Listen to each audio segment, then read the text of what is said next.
मैं मुंह लपेटे कमरे में पड़ी थी। मेरा मिजाज पूरी तरह ख़राब हो चुका था। इतने में अब्बा कमरे में आए, कहने लगे, अरे शहजादी, तू क्यों छोटी छोटी बात पर दिल ख़राब कर लेती है?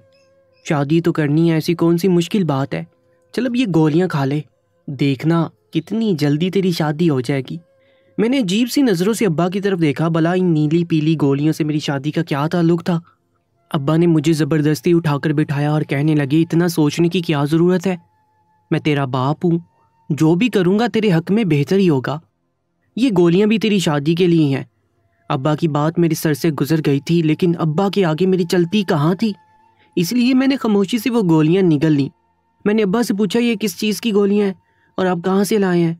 तो अब्बा ने मेरी बातों को जवाब देने की बजाय मुझे अपने माजी के किस्से सुनाने शुरू कर दिए। मैं बहुत बेजारी से अब्बा की बातें सुन रही थी। पता नहीं मेरी किस्मत में क्या लिखा था। 38 साल की उम्र में भी मैं अपने बाप की दहलीज पर बैठी हुई थी, जबकि मेरी उम्र की सारी लड़कियां अब तक 4 बच्चों की माँ बन चुकी थी।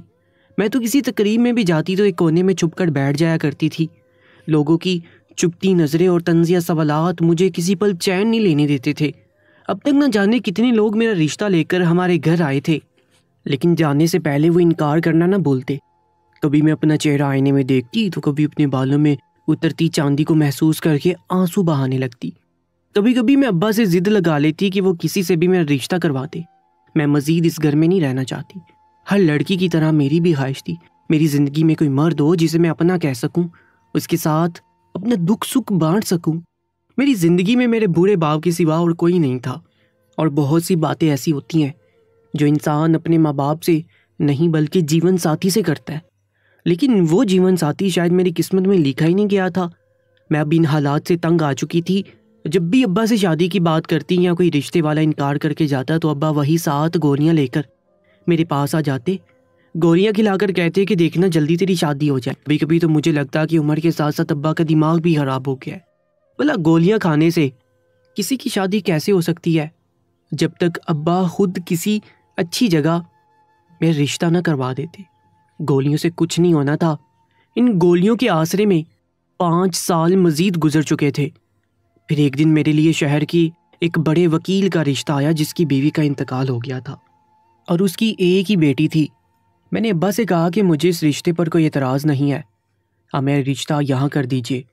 लेकिन अब्बा ने यह कहकर इनकार कर दिया कि वो किसी शादीशुदा मर्द से मेरी शादी हरगिज़ भी नहीं करेंगे। अब्बा की इस बात पर मुझे शदीद गुस्सा आया था। अब मैं कोई 16-17 साल की जवान लड़की नहीं रही थी जिसके लिए अब्बा के मनपसंद रिश्ते आते। अब्बा की ख्वाहिशात और ज़िद ने मेरी उम्र निकाल दी थी, लेकिन अब्बा को अब भी इस बात का एहसास नहीं हुआ था। मैं गुस्से में वापस अपने कमरे में आकर बंद हो गई थी। कुछ देर में ही अब्बा कमरे का दरवाज़ा ज़ोर ज़ोर से बजाने लगे। चारों न चार मुझे दरवाज़ा खोलना पड़ा, लेकिन मैंने सोच लिया था कि मैं अब्बा से कोई बात नहीं करूँगी। जब अब्बा को मेरे जज्बात की परवाह नहीं थी और ना ही मेरी बढ़ती उम्र का एहसास था, तो मुझे भी उनसे कोई बात नहीं करनी थी। अब्बा कमरे में आए और आकर प्यार से मुझे समझाने लगे, शहजादी इतना जल्दी का शोर ना डाल, तेरी किस्मत में बहुत अच्छा लड़का लिखा है। मैंने गुस्से में अब्बा से कहा कि वो अच्छा लड़का कब आएगा जो मैं बूढ़ी हो जाऊंगी, क्योंकि आधी उम्र तो गुजर ही चुकी है।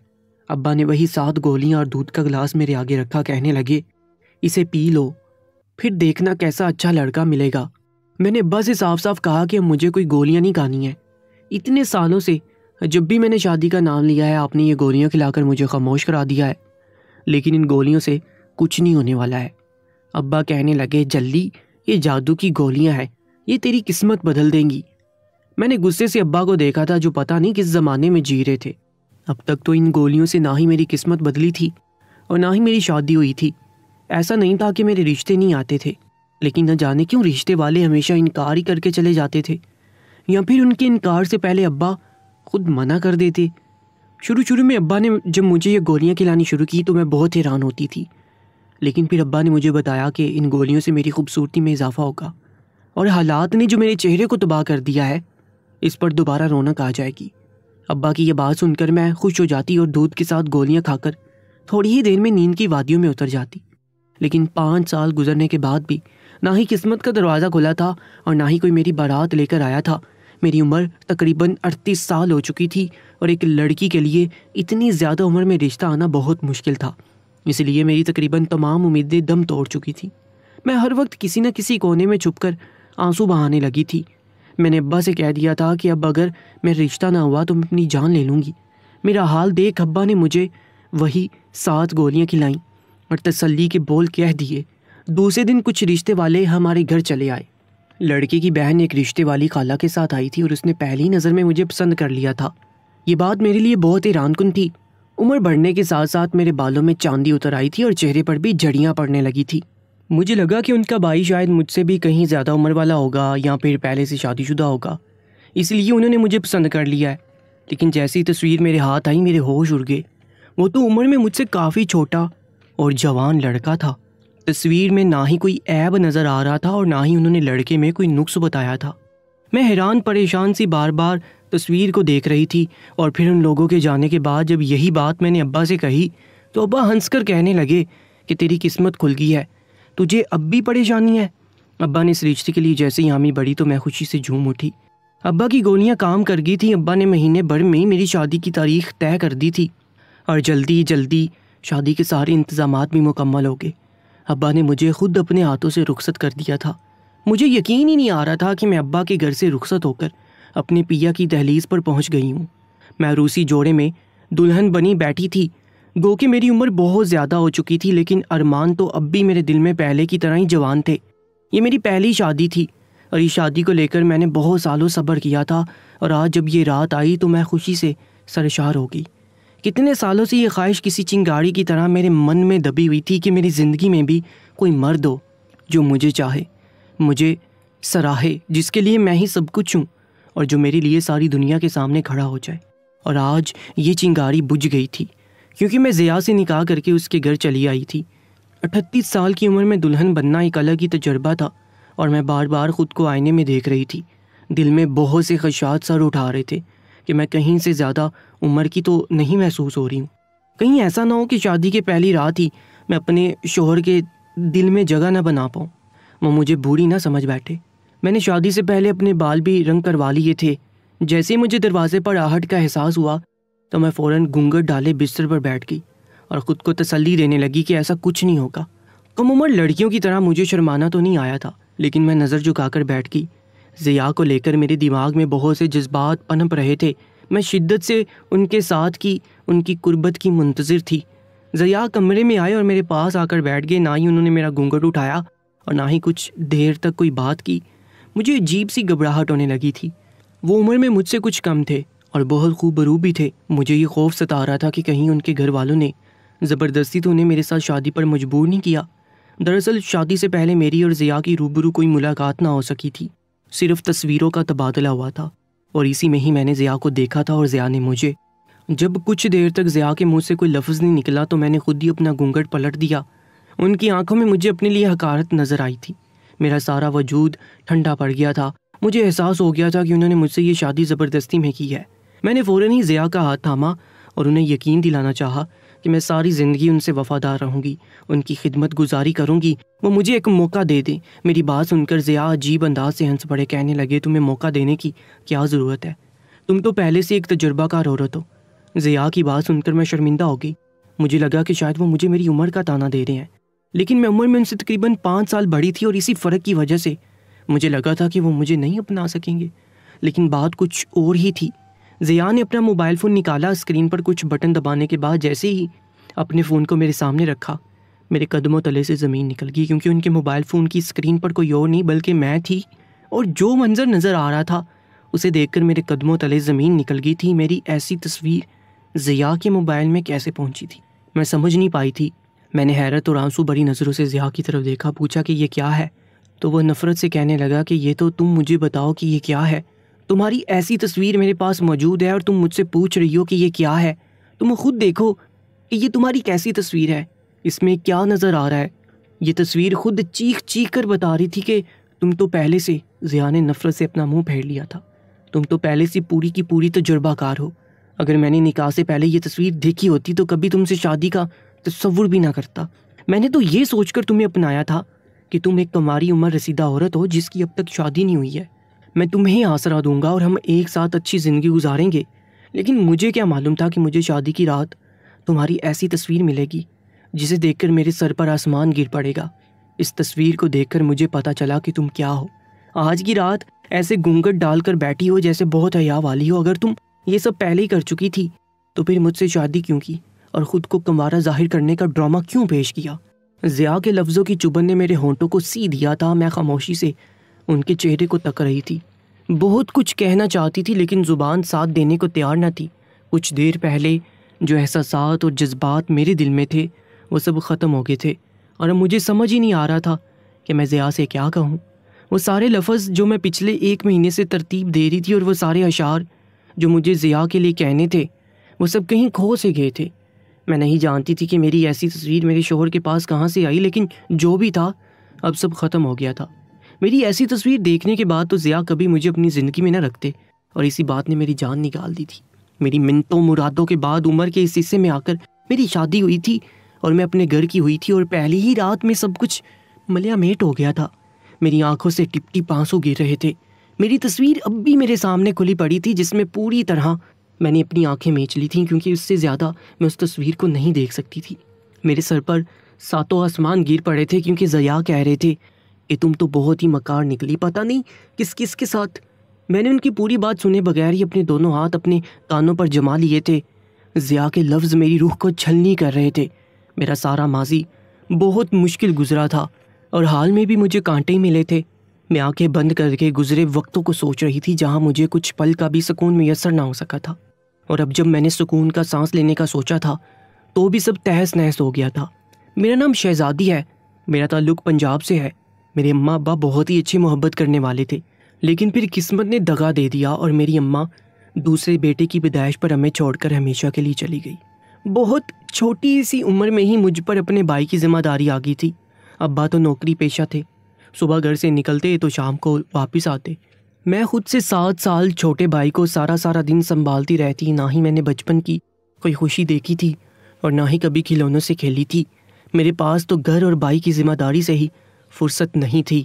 अब्बा ने मुझे तालीम भी हासिल करने नहीं दी थी, क्योंकि अगर मैं स्कूल जाती तो घर को कौन देखता। इसलिए मैं अनपढ़ रह गई और सारी तवज्जो और जान अपने भाई पर लगा दी।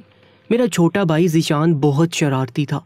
घर के कामकाज के साथ मैं उस पर भी पूरी नज़र रखती थी, लेकिन अगर कभी मुझसे ज़रा सी चौक होती और ज़ीशान को कोई मामूली सी भी चोट लग जाती तो अब्बा मुझे बुरी तरह पीटने लगते।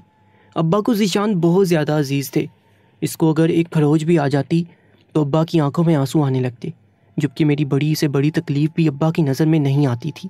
कम उम्री में ही चूल्हा हांडी करने की वजह से मेरे हाथ जगह जगह से जल चुके थे, लेकिन अब्बा ने कभी मेरे इन जले हाथों पर नज़र तक न डाली थी और ना ही कभी मेरा दर्द महसूस किया था। मैं बीमार होती या दुखी होती हमेशा बावर्ची खाने में छुपकर ही आंसू बहा लिया करती या फिर अपनी माँ के कपड़ों से लिपट जाती। इसके सिवा मेरे पास कोई आसरा नहीं था। मैंने अपनी खुशी और गम सब एक किनारे रखकर ज़ीशान को परवान चढ़ाने में अपनी जान झोंक दी थी। जैसे जैसे ज़ीशान बड़ा हो रहा था वो बहुत खुदसर ज़िद्दी होता जा रहा था। उसकी बड़ी से बड़ी गलती को अब्बा नज़रअंदाज करते, उसे बुरे कामों पर भी ना रोकते। इसी बात ने उसे बहुत बिगाड़ दिया था।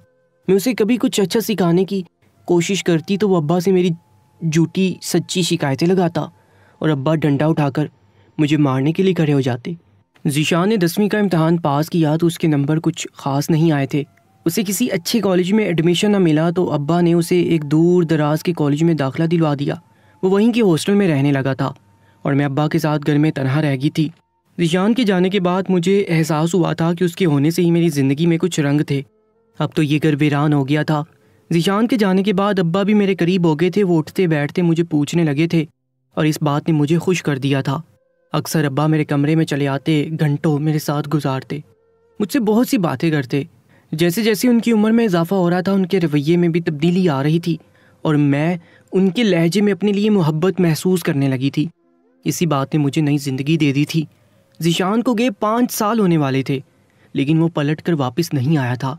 अब्बा उसे बाकायदगी से पैसे भेजा करते थे। मैं अब्बा से जब भी कहती कि ज़ीशान को वापस बुलवा लें तो अब्बा इनकार कर देते। मोहब्बत से कहते मेरी शहज़ादी है ना मेरे साथ।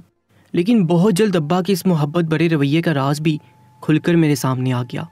ज़ीशान ने किसी अमीर ज़ादी से शादी कर ली थी और वो उसी के बंगले में शिफ्ट हो गया था और ना ही वो वापस आना चाहता था और ना ही वो हमसे कोई रिश्ता रखना चाहता था। लेकिन अपने बेटे का भरम रखने के लिए अब्बा ने यह बात मुझसे छुपा ली थी। मैं भी अब्बा को शर्मिंदा नहीं करना चाहती थी। मैंने उन्हें माजी की हर बात के लिए माफ़ कर चुकी थी, इसलिए अब्बा की मोहब्बत को कबूल करके उनके साथ खुशी से ज़िंदगी गुजारने लगी। मगर कुछ वक्त में ही मुझे एहसास हो गया कि अब्बा मेरे लिए आने वाले हर रिश्ते को इनकार कर देते हैं या रिश्ते वाले खुद ही मना करके चले जाते हैं। कुछ सालों तक ये सिलसिला ऐसे ही चलता रहा था और अब्बा ने शादी के नाम पर मुझे गोलियां खिलाना शुरू कर दी थी। और खुदा खुदा करके जब ज़िया से मेरी शादी हुई तो शादी की रात मुझे अपनी ही ऐसी तस्वीर देखने को मिली जिनके बाद मैं खुद से ही नज़र मिलाने के लायक ना रही। मैंने लड़खड़ाते लहजे में अब्बा को बताना चाहा कि ये तस्वीरें मेरी नहीं हैं और ना ही मुझे इनके बारे में कुछ इल्म है।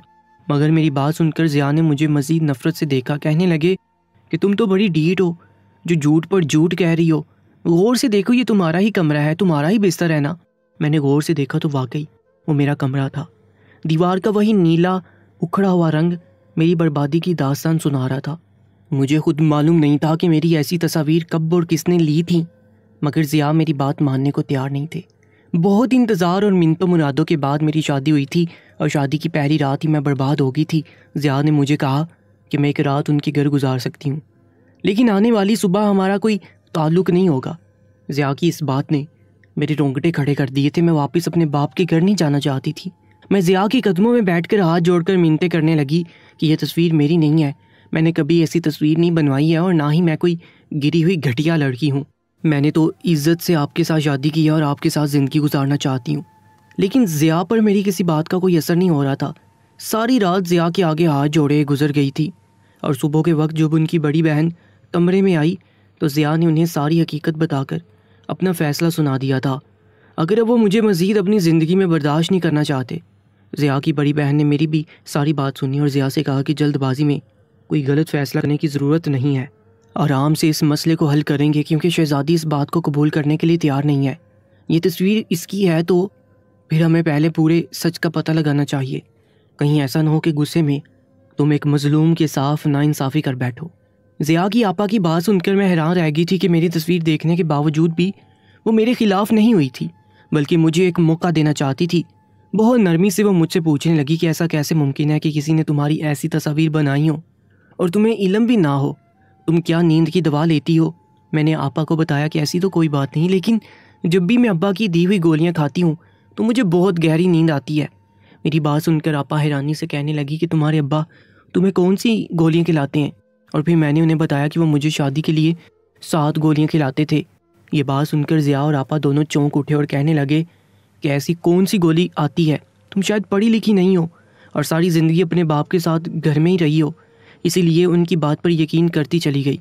दाल में कुछ ना कुछ काला ज़रूर था, क्योंकि तुम्हारा बाप तुम्हारी शादी नहीं करना चाहता था और ये बात मुझे रिश्ते वाली ने बताई थी कि तुम्हारे बाप ने आज तक तुम्हारे घर आने वाले हर रिश्ते को खुद ठुकराया था।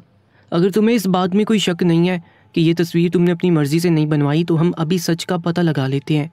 ज़िया ने पहले तो इस बात को मालूम किया कि ये तस्वीर कहाँ से आई है और फिर उन्हें पता चल गया कि ये तस्वीर किसी और ने नहीं बल्कि मेरे बाप ने भेजी है। इस तस्वीर में मैं अपने ही कमरे में बिस्तर पर मौजूद थी और मेरे साथ कोई मर्द भी था जिसका चेहरा तस्वीर में नहीं था। मैं बिस्तर पर जिस हालत में पड़ी थी वो देखकर मैं शर्मिंदगी से ज़मीन में गड़ रही थी। और फिर जब ज़िया को पता चल गया कि तस्वीर मेरे बाप ने भेजी है तो उन्होंने मेरे बाप को बुलाया और कहा कि मैं किसी कीमत पर शहज़ादी को नहीं छोड़ूंगा, इसलिए बेहतर है कि आप सारा सच खुद ही बता दीजिए। मेरे बाप ने अजीब सी नज़रों में मेरी तरफ देखा। कहने लगे मैं शहज़ादी की शादी नहीं करवाना चाहता था। अपने इकलौते बेटे को मैंने ये सोचकर बहुत मोहब्बत से बड़ा किया था कि वो मेरे बुढ़ापे का सहारा बनेगा, मगर वो मुझे छोड़ गया। मैं उम्र के इस हिस्से में तन्हा नहीं रहना चाहता था, इसलिए मैंने फ़ैसला कर लिया था कि मैं कभी शहज़ादी की शादी नहीं करूँगा। लेकिन फिर शादी के नाम पर शहज़ादी ने खुदकुशी करने की धमकी दी तो मजबूरन मैंने तुमसे उसकी शादी करवा दी, उसे ये दिखाने के लिए कि मैं उसकी शादी के ख़िलाफ़ नहीं हूँ। मगर सच तो ये था कि मैं कभी चाहता ही नहीं था कि शहज़ादी अपने घर की हो, इसलिए मैंने जानबूझकर शहज़ादी की ऐसी तस्वीरें खींची और तुम्हें भेज दी। इन तस्वीरों में शहज़ादी के साथ कोई और नहीं बल्कि मैं हूँ। शहज़ादी नींद की दवा के असर में थी, वही दवा जो शादी के नाम पर मैं उसे खिलाकर सुला दिया करता था। मैंने सोचा था कि शहज़ादी की ऐसी तस्वीर देखकर तुम फ़ौरन उसे तलाक दे दोगे, लेकिन जब रात भर इंतज़ार के बाद शहज़ादी घर ना लौटी तो मैं जान गया कि तुम आम मर्दों जैसे नहीं हो। अपने बाप की बात सुनकर मेरे होश उड़ गए थे। मेरे बाप ने सिर्फ अपने बुढ़ापे को बचाने के लिए मेरी शादी ना करने का फ़ैसला किया था, ना ही मेरी ख्वाहिशों की परवाह की थी और ना ही मेरे जज्बात का एहसास किया था। अगर आपा समझदारी से काम न लेती तो शायद मेरा घर तबाह हो जाता और अब्बा अपने मंसूबे में कामयाब हो जाते। ज़िया ने मुझसे माफ़ी मांगकर मुझे गले से लगा लिया था कि एक तस्वीर की बिना पर उन्होंने मेरे बारे में बहुत गलत फहमी पाल ली थी। मैं आपा की शुक्रगुजार थी जिन्होंने रवायती नंद का किरदार अदा नहीं किया था। अब्बा को भी मैंने माफ़ कर दिया था क्योंकि वो जैसे भी थे मेरे बाप थे और उन्होंने जो कुछ भी किया था वो तन्हाई के खौफ से किया था। क्या आपने भी कभी ऐसे वालिदैन को देखा है जो अपनी ही औलाद की शादी करने से डरते हों? सुबह से मुझे अजीब बेचैनी महसूस हो रही थी। इसकी वजह जानने से मैं कासिर थी। किसी ने दरवाज़ा इतनी ज़ोर से बजाया कि मेरा नाजुक सा दिल सीने के पिंजरे में फड़फड़ा कर रह गया। हाथ में जो गिलास था उछाल दिया, किस तरफ गिरा मुझे कुछ होश नहीं था। बस या अल्लाह या रहमान का विर्द करती दरवाजे की तरफ दौड़ लगाई। ये क्या, अभी तो ये लोग गए थे, अभी फिर से वापस आ गए। और मुझे लगा कि शायद कोई मेरी मदद को आ पहुंचा है। जिंदगी जाने किस मोड़ पर लाई थी जहां हर तरफ अंधेरा ही अंधेरा नजर आता था। रोशनी की कोई हल्की सी किरण भी नजर नहीं आती थी। ऐसा लगता था मुझे किसी कैद में बंद कर दिया है।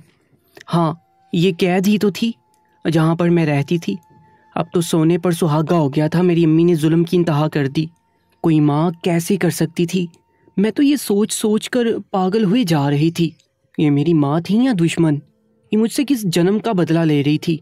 अभी मैं अपनी सोचों की दुनिया में गुम थी। मुझे रह रह कर हौल उठ रहे थे कि एक साथ 7 मर्दों से शादी कैसे हो सकती है। ऐसा तो कभी कहीं देखा ना सुना, और ये शादी भी खुफिया तरीके से कराई गई थी। इसका इल्म किसी को नहीं था। जाहिर है ऐसी बातें सबसे छुपा कर रखी जाती हैं। अगर किसी को बता देते या निकाह में बुलाते तो सबके सामने उन लोगों की असलियत आ जाती। उन लोगों को पुलिस के हवाले किया जाता। दर हकीकत मुझे भी इल्म नहीं था ये लोग मेरे साथ करना क्या चाहते और ऐसा क्यों कर रहे हैं। मैं 7 भाइयों की इकलौती बहन थी, मगर मेरे भाइयों में पैदाइशी नुक्स था कि वो कभी शादी नहीं कर सकते थे।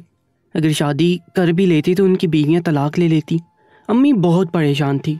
हर वक्त भाइयों की शादी की तरकीबें सोचती रहती। एक दिन अम्मी के जहन में न जाने क्या आया कि उन्होंने मुझे दुल्हन की तरह तैयार किया और कहा तुम्हारी शादी है, और मेरी शादी अपने 7 बेटों से करवा दी।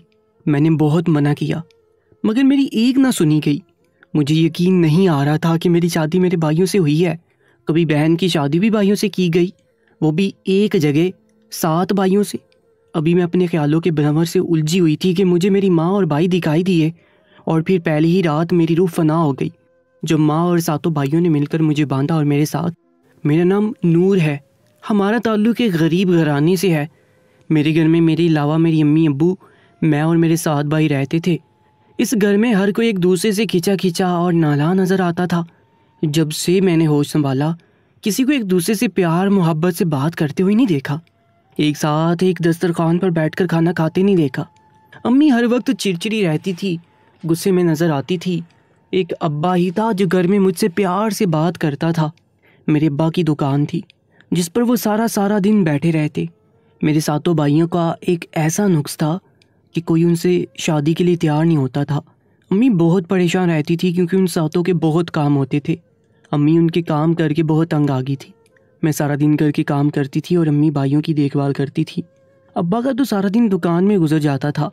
अम्मी अब्बा से हर वक्त झगड़ा करती रहती थी। कभी कभी अब्बा बेहद उलझे और परेशान लगते थे। मुझे अपने पास बिठाकर कुछ कहना चाहते थे लेकिन कह नहीं पाते।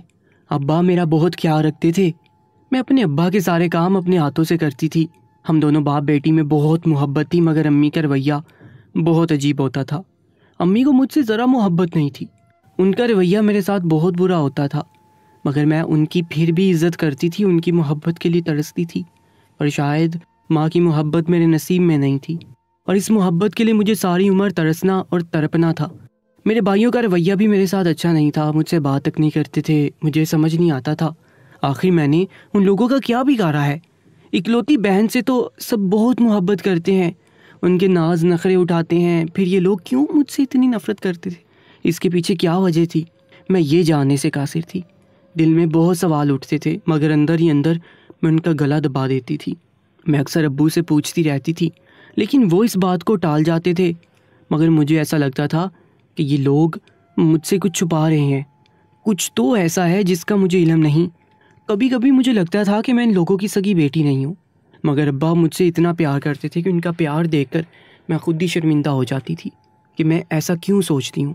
मगर अम्मी का सारा प्यार बस अपने बेटों के लिए होता था, उनके काम करती रहती थी। हकीकत ये भी है कि भाइयों को तवज्जो की ज़्यादा ज़रूरत थी, क्योंकि उनमें एक ऐसा नुक्स था जिसकी वजह से मेरे सातों भाई हर मुश्किल का शिकार थे। और हैरत की बात यह थी, सातों भाइयों में एक ही जैसा नुक्स था जिसकी वजह से वो शादी के काबिल नहीं थे। उनसे कोई शादी नहीं करना चाहता था और उनका ज़हनी तवाज़न भी कुछ हद तक सही नहीं लगता था। बहुत चिढ़ते थे, गुस्सा करते थे, बच्चों जैसी हरकतें करते थे। उनके इतने नखरे थे कि अम्मी उन्हें खाना भी अपने हाथ से खिलाती। खाना उनके मुंह से आधा गिरता जाता और बात करते हुए भी सातों की आवाज़ थोड़ी अजीब होती, जैसे कि बात करने में उन्हें दिक्कत का सामना करना पड़ता। मेरे सातों के सातों भाई थे, बड़े तेज़, और उन सबको शादी का बहुत शौक़ था, क्योंकि सभी जवान थे और उनकी हालत ऐसी थी कि उन्हें किसी साथी की ज़रूरत थी। मगर कोई भी उनसे शादी करना नहीं चाहता था। एक भाई की शादी अम्मी ने ज़बरदस्ती एक गरीब बेसहारा लड़की से कर दी, मगर वो भी ज़्यादा दिन तक नहीं निभा सकी। भाई से पहली रात ही झगड़ा शुरू किया। बात इतनी बढ़ गई कि भाई ने उस पर हाथ उठाया और वो बाहर आकर अम्मी और अब्बू से लड़ने लगी। जब आप लोगों को पता था कि आपका बेटा शादी के काबिल नहीं, तो फिर क्यों मेरी ज़िंदगी बर्बाद करती। अम्मी तो उल्टा दुल्हन से लड़ने लगी, क्या तुम्हें हर हाल में ये शादी निभानी है और यहीं रहना है। मगर अब्बू सर झुकाए शर्मिंदा शर्मिंदा खड़े रहे, कुछ भी नहीं बोल पाए, क्योंकि घर में सिर्फ अम्मी की चलती थी और अम्मी इतनी बदजुबान थी कि उनसे बात करने से भी अब्बू गुरेज करते थे। भाभी को कुछ दिन तक ज़बरदस्ती अम्मी और भाई ने रोके रखा, मगर भाभी तलाक लेकर चली गई। भाई बहुत परेशान रहता। अम्मी उसकी दिलजोई करती रहती थी कि मैं इससे भी अच्छी लड़की तुम्हारे लिए ढूंढूंगी। अम्मी चाहती थी कि मेरे बेटों को अच्छी लड़कियां मिलें जो नॉर्मल हों, खूबसूरत हों। अम्मी को अपने बेटों का नुक्स दिखाई नहीं देता था। शादी इस तरह मुमकिन हो सकती थी जब भाइयों के लिए उन जैसी ही लड़कियां ढूंढी जाती जो उनकी तरह होती। मगर मेरी अम्मी जाने क्या ख्वाब देखती थी। दरअसल अम्मी को बड़ा नाज था कि उनके साथ बेटे थे और ऐसी औरतों को हकारत से देखती थी जिनको बेटा नहीं होता था, सिर्फ बेटियां होती थीं। मुझे अम्मी की बात बुरी तो बहुत लगती थी, मगर अम्मी के सामने मुंह खोलना ऐसे था जैसे शेर के मुंह में हाथ डालना। मेरे अब्बू मुझे भाइयों के पास जाने से मना करते थे। वो मुझे सुलाते भी अपने कमरे में थे। जब मैं पूछती कि अब्बू ये तो मेरे भाई हैं, आप क्यों मुझे इनके पास जाने नहीं देते, तब अब्बू ने कहा, बेटा इनके ज़हनी तवाज़न सही नहीं है, मुझे डर है कहीं गुस्से में तुम्हें कोई नुकसान ना पहुंचा दे। वैसे भी गुस्से की बहुत तेज़ हैं, देखा नहीं जब गुस्सा आता है तो माँ को भी मारने से गुरेज नहीं करते। तुम्हारे लिए यही अच्छा है कि उनसे दूर दूर रहो। अब्बू मेरे लिए गनी चाँव था, उनके होते हुए मुझे कभी सर्द गर्म का एहसास नहीं हुआ। मगर अब अब्बा बीमार रहने लगे थे और दिन ब दिन कमज़ोर होते जा रहे थे। उनको देखकर मुझे उनकी भी फिक्र होती थी, मगर शायद अब्बा इतनी ही उम्र लिखवा कर आया था। इसी बीमारी से लड़ते लड़ते एक रात अचानक से वो चले गए।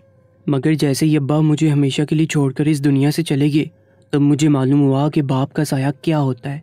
अब्बू की मौत का मैंने बहुत गहरा सदमा लिया, मगर मैंने देखा अब्बू की मौत से घर में और किसी को कोई फ़र्क नहीं पड़ा। माना कि भाइयों का दिमाग सही नहीं था, मगर अम्मी को देखकर मुझे हैरत होती, उनको कोई फ़र्क नहीं पड़ा और उल्टा मुझसे बोलती कि बस अब सोग मनाना बंद करो और काम पर लग जाओ। मुझे बहुत हैरत हुई। अम्मी का सुहाग गुजर गया था, वो बेवा हो गई थी, मगर उन्हें रत्ती बराबर फ़र्क नहीं पड़ा और ना ही अम्मी इद्दत में बैठी थी। अब्बू के जाने के बाद अम्मी का रवैया मेरे साथ मज़ीद बुरा होता गया।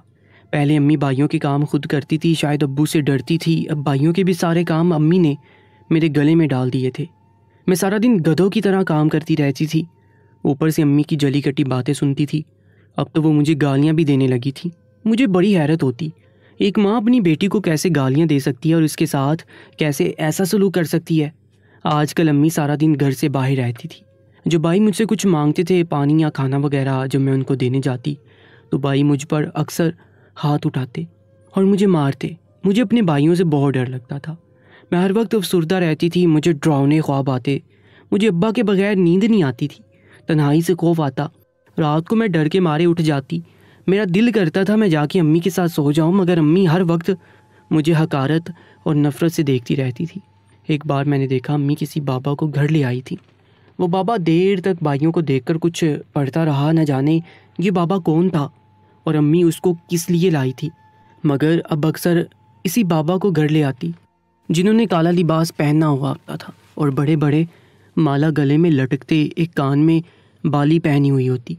और बड़े लंबे गुंगराले बाल थे। ये बाबा बहुत अजीब, गलीज और भद्दा दिखता था। उसे देखकर मुझे अबकाई आती थी, मुझे ये एक आँख नहीं बाता था। अजीब सरगर्मियाँ थी। अम्मी, भाइयों और उस बाबा के सब एक जगह कमरे में जमा होते, दरवाज़ा बंद करके अंदर बैठ जाते। शाम से रात हो जाती, अंदर ना जाने क्या करते रहते। बाबा की कुछ पढ़ने की आवाज़ें आती रहती थी। अब मैं बहुत तंग आ गई थी इस माहौल से। मेरा दिल करता था मैं कहीं दूर चली जाऊं। कभी कभी मैं तन्हाई में रोती थी, दुआ करती थी कि मैं मर जाऊं, अब्बू के पास चली जाऊं। मगर मुझे तो मौत भी इतनी आसानी से नहीं मिलनी थी। मुझे और न जाने क्या क्या तकलीफ़ झेलनी पड़ती। अब मेरे चेहरे और जिस्म पर जगह जगह नील पड़े हुए थे, क्योंकि मेरे भाई मुझे मारने लगे थे। और अम्मी भी जब गुस्सा होती तो मुझ पर हाथ उठाती। अब्बा आपके होते हुए किसी में इतनी हिम्मत नहीं थी कि मुझ पर हाथ उठाता। मेरा सारा जिस्म दुखने लगता, दर्द करता, मगर मैं खामोश रहती, क्योंकि मेरा दर्द और दुख बांटने वाला कोई नहीं था। इन्हीं दिनों भाई की बीवी उनसे तलाक लेकर मेके चली गई। ये शादी 10 दिन भी नहीं चल सकी थी और भाई गुस्से से पागल हो रहे थे। मैं बर्तन मांजती जा रही थी। मैंने देखा भाई दूर से मुझे घूर रहे थे और मेरी तरफ इशारा करके अम्मी के कान में कुछ कहा। अम्मी मुस्कुराने लगी, एकदम खुश हो गई। मैं खौफजदा हो गई। किसी अनजाने खौफ से मेरा दिल ज़ोर ज़ोर से धड़क रहा था। मेरी छठी हिस्स कह रही थी कि कुछ बुरा होने वाला है। और अचानक से अम्मी का रवैया बदल गया। वो मुझसे प्यार से बात करने लग गई और भाइयों ने भी मुझे मारना छोड़ दिया। ये खुशी की बात नहीं थी, ये किसी अनहोनी की तरफ इशारा था।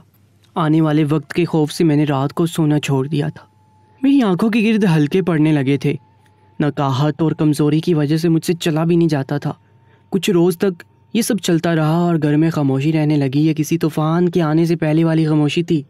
अब मालूम नहीं ऐसा कौन सा तूफ़ान आने वाला था जो अपने साथ सब कुछ बहाकर ले जाने वाला था।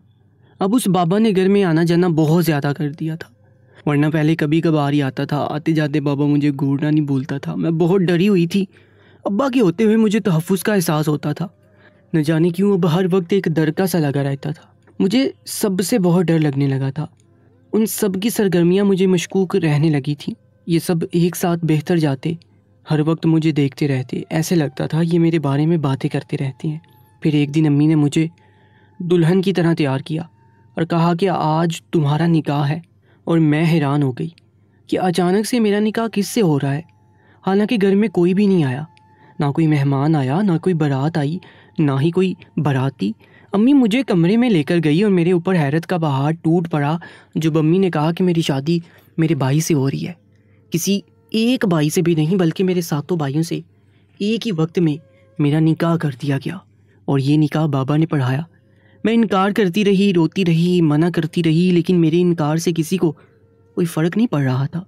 अम्मी मुझे मुसलसल धमकाती रहीं, कत्ल करने की धमकी देती रहीं। इस निकाह से सब लोग बहुत खुश लग रहे थे। एक मैं ही थी जो सदमे की कैफियत में थी। मुझे सख्तादारी हो गया था। ऐसा लग रहा था कि बस सब कुछ ख़त्म हो गया हो। मैं अपने बाबा को याद करके बहुत रोई। आज बाबा जिंदा होते तो कोई मेरे साथ ऐसा नहीं करता। किसी की हिम्मत नहीं होती मेरे साथ ज़बरदस्ती करने की। अब सब बाहर चले गए थे और मैं कमरे में सुबह से रात तक बैठी रही और अपनी किस्मत को रोती रही। और फिर पहली ही रात मेरी रूह फना होगी जब माँ और सातों भाइयों ने मिलकर मुझे कमरे में रस्सी से बांध दिया और वो बाबा भी आ गए और न जाने क्या क्या पढ़कर मुझ पर फूंकने लगे। ये लोग आपस में बातें कर रहे थे कि हम इस लड़की को कुर्बान कर देंगे तो इन सातों लड़कों का नुक्स ख़त्म हो जाएगा और ये लोग एक नॉर्मल ज़िंदगी गुजारेंगे और शादी के काबिल हो जाएंगे। इस निकाह का मकसद यही था कि ऐसी लड़की की कुर्बानी दी जाए जो उनके निकाह में हो। जब उन्होंने देखा कि कोई भी लड़की उनसे शादी करने के लिए तैयार नहीं आया तो उन्होंने मेरा इंतखाब किया। इसलिए मेरी अम्मी और मेरे भाइयों ने बाबा के साथ मिलकर ये मंसूबा तैयार किया और मेरा निकाह मेरे सातों भाइयों से एक ही वक्त में कर दिया। और मैं हैरत ज़दा रह गई कि एक बहन का अपने भाइयों के साथ निकाह कैसे हो सकता है। मैं अल्लाह ताला को क्या मुँह दिखाऊंगी?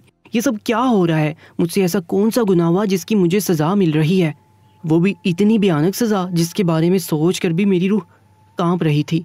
मेरा दिल कर रहा था मैं ख़ुद को ख़त्म करूं, खुद को मार डालूं, लेकिन मेरे हाथ रस्सी से बंधे हुए थे। जाने कैसी किस्मत लेकर मैं पैदा हुई थी और जाने कैसी माँ थी ये औरत। इतना बड़ा जुल्म करके उसका दिल एक लम्हे के लिए भी नहीं कांपा। औरत को खुदा का ज़रा बराबर भी खौफ नहीं था। जब यही बातें मैंने उससे कहीं, कैसी माँ हो तुम, शर्म नहीं आती तुम्हें बहन भाई का निकाह करते हुए? थोड़ा तो खुदा का खौफ करो।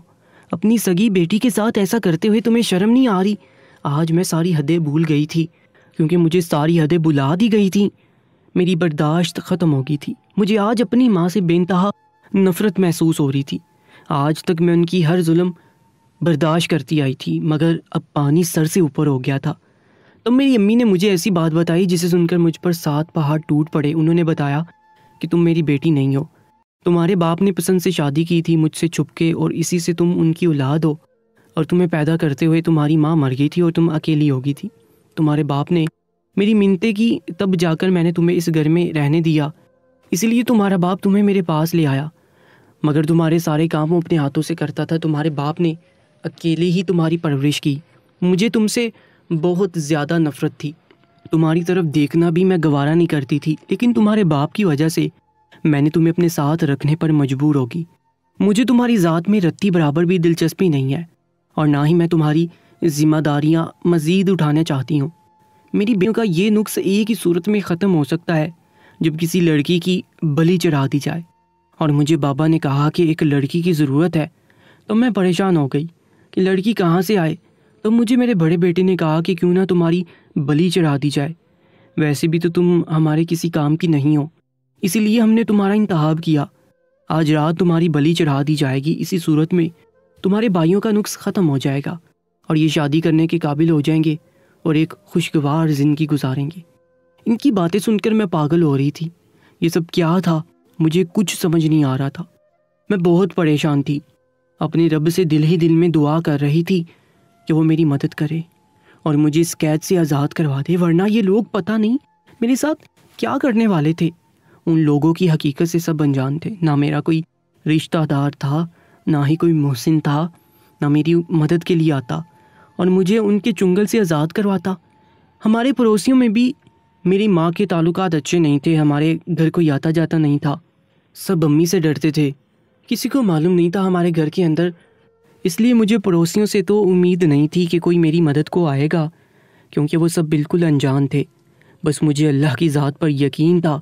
मैं इसी पर तवक्कल करके चुपचाप बैठ गई। मेरा यकीन कामिल था और दिल ही दिल में अपने रब को पुकारती रही। तभी एक ऐसी बात हो गई जिसे देखकर मेरा अपने अल्लाह पर यकीन पुख्ता हो गया। हमारे घर में कुछ लोग घुस कर आ गए और दरवाज़ा तोड़ दिया। उनके हाथ में कैमरे थे और हाथ में माइक पकड़े हुए थे। वो बहुत सारे लोग थे और वो किसी न्यूज़ चैनल की तरफ से आए थे और उन्होंने छापा मारा था। पड़ोस के किसी लड़के ने उनको बताया था कि इस घर वालों की सरगर्मियाँ बहुत मशकूक हैं, अजीब हरकतें कर रहे हैं और एक ढोंगी बाबा को अपने घर ले जाते हैं। और उस रात उस लड़के ने नोट किया कि आज बाबा सारी रात उनके घर में रहा और उस लड़के ने घर के किसी सुराख से हमारे घर में देखा तो परेशान हो गया। उन लोगों ने मुझे कुर्सी पर बांध रखा था और लड़के ने मोहल्ले वालों के साथ मिलकर उस न्यूज़ चैनल और पुलिस को इतला दी। पुलिस तो नहीं आई, अलबत्ता न्यूज़ चैनल वाले अपने चैनल की कवरेज के लिए फ़ौरन अपनी टीम के साथ आए और छापा मार दिया और अम्मी, मेरे भाई और उस डोंगी बाबा को बेनकाब कर दिया। सारी दुनिया के सामने उनका सच लेकर आए। अब अम्मी और भाई रो रहे थे, गिड़गिड़ा रहे थे, मुझसे माफ़ी मांग रहे थे, मगर मुझे उन पर ज़रा बराबर तरस नहीं आ रहा था, क्योंकि उन्होंने भी तो मुझ पर तरस नहीं खाया था। बाबा अपना चेहरा छुपा रहा था और डर के मारे कांप रहा था। इसी दौरान पुलिस भी आकर उन सबको पकड़ कर ले गई। मैंने उस लड़के का और उन सब का शुक्रिया अदा किया जिन्होंने मुझे बचाया था, और मैं हैरान थी अपने रब की मेहरबानी पर जिसने मुझे उन जालिम लोगों के चुंगल से आज़ाद करवाया था और मुझे बेयारो मददगार नहीं छोड़ा था। अल्लाह ताला अपने बंदों को कभी बेयारो मददगार नहीं छोड़ता। इस निकाह के बारे में किसी मौलवी से पूछा गया तो उन्होंने कहा कि निकाह बातिल है। इस निकाह में लड़की की मर्ज़ी भी शामिल नहीं थी और ना ही लड़की का कोई वली निकाह में शामिल था और ना ही कोई गवाह। भाई का बहन के साथ निकाह बिल्कुल भी शरीयत में जायज़ नहीं है। अब मैं सोचती हूँ कि मेरी अम्मी मेरे भाइयों के साथ मिलकर ख़ुद भी ज़हनी मरीज़ा बन गई थी। उनकी खिदमत करके, उनके बारे में सोच के और उसके साथ रह के वो ख़ुद भी उनके जैसी बन गई थी। इसी वजह से वो सारा दिन अब्बू से लड़ती रहती थी। मुझे मालूम हुआ कि शुरू में बहुत खुश होती थी और इस बात का बहुत गरूर और तकब्बुर करती थी कि उनके साथ बेटे हैं। इसी वजह से शायद अल्लाह ताला को ये गरूर पसंद नहीं आया और उनके सारे बेटों में नुक्स निकला और अम्मी ज़हनी मरीज़ बन गई। अब मैं इस दुनिया में बिल्कुल तन्हा रह गई थी। मेरा कोई नहीं था। घर में अकेले मैं रह नहीं सकती थी। एक जवान लड़की का अकेले घर में रहना ख़तरे से खाली नहीं होता है, इसलिए मेरे साथ कुछ दिन तक पड़ोस की खाला रहने आ गई। घर की तन्हाई मुझे काट खाने को दौड़ती और इस घर में गुजरा हुआ मुश्किल वक्त मुझे याद आता। ऐसा लगने लगा था सब ज़हनी मरीज़ों के साथ रह रह कर मैं भी अब उनके जैसी बन जाऊंगी। मगर तभी मेरी ज़िंदगी में भी खुशियों ने दस्तक दी। पड़ोस वालों ने आपस में मुशावरत करके पड़ोस के ही एक खूबरू गरीब सुलझे हुए अच्छे लड़के से मेरा निकाह कर दिया और मेरी रजामंदी पूछी तो मैंने हाँ कर दिया, क्योंकि मैं अब कब तक तन्हा रहती। मैं वैसे भी शादी के लायक हो गई थी, अकेले घर में नहीं रह सकती थी, इसलिए मैंने हाँ कर दिया और मेरा निकाह उस शरीफ लड़के के साथ कर दिया गया। अब वो मेरे साथ मेरे ही घर में रहता था। आसिम अब मेरा शोहर था और अल्लाह का लाख लाख शुक्र अदा करती हूँ कि आसिम एक बहुत अच्छा और शरीफ लड़का था। अब हम दोनों की ज़िंदगी खुशगवार गुजर रही है। अल्लाह पाक ने हमें औलाद जैसी नेमत से नवाजा जिसने मेरी बेरंग ज़िंदगी में रंग भर दिए। जितना रब का शुक्र अदा करूँ कम है। मेरे अल्लाह ताला ने मुझे इस दलदल से निकाला, मुसीबत में मुझे तन्हा नहीं छोड़ा, मेरे सारे मसले मसाइल हल कर दिए और मेरा निकाह आसिम जैसे शरीफ लड़के से करवाया। हमारे आसपास बहुत सारे ऐसे लोग हैं जो ज़हनी मरीज़ हैं, इलाज ना होने की सूरत में उनका मर्ज़ बढ़ता ही चला जाता है और वह दूसरों के लिए ख़तरे का बायस बन जाते हैं। ऐसे लोगों से बहुत एहतियात करना चाहिए और आप लोगों की ज़िंदगी को ख़तरे में डाल सकते हैं, क्योंकि वो लोग अपने बस में नहीं होते, वो मजबूर होते हैं, उनको इल्म नहीं होता कि वो क्या कर रहे हैं, सही कर रहे हैं या गलत कर रहे हैं। अपने साथ वो दूसरों की ज़िंदगी को भी ख़तरे में डाल देते हैं और ऐसे लोगों की नासमझी से ऐसे ढोंगी झूठे पीर बाबा फ़ायदा उठाते हैं और उनको गुमराह करते हैं। दोस्तों, ऐसी सच्ची कहानी और वाक़यात के लिए हमारे YouTube चैनल को सब्सक्राइब कर लीजिएगा। अपना बहुत ज़्यादा ख्याल रखा करें। अल्लाह निगहबान।